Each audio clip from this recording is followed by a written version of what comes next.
আশা রাখি ভালো আছো। আজকে তোমাদের সঙ্গে আছি সূচক নবম দশম শ্রেণী গণিত অনুশীলনী 4.1 এর কত নং প্রশ্নের সমাধান।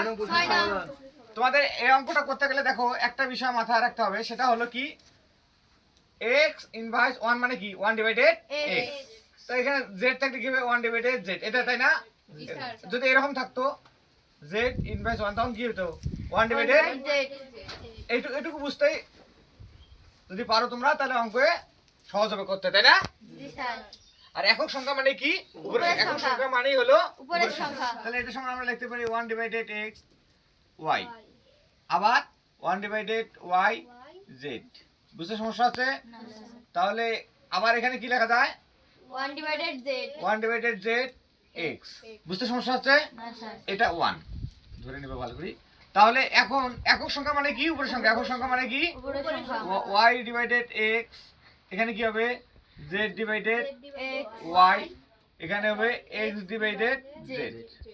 x স্যার x হবে স্যার ওখানে এখানে x হবে, এখানে x, এখানে z, তাই না? স্যার। আচ্ছা এখানে তিনটাতেই রুট আছে, তাই না? তাহলে একে একে একটা করে নেওয়া যায় না? দেখো তো এভাবেই সম্ভব।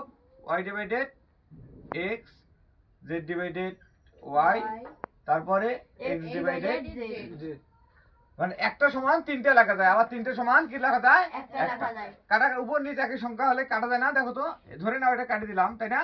জি স্যার।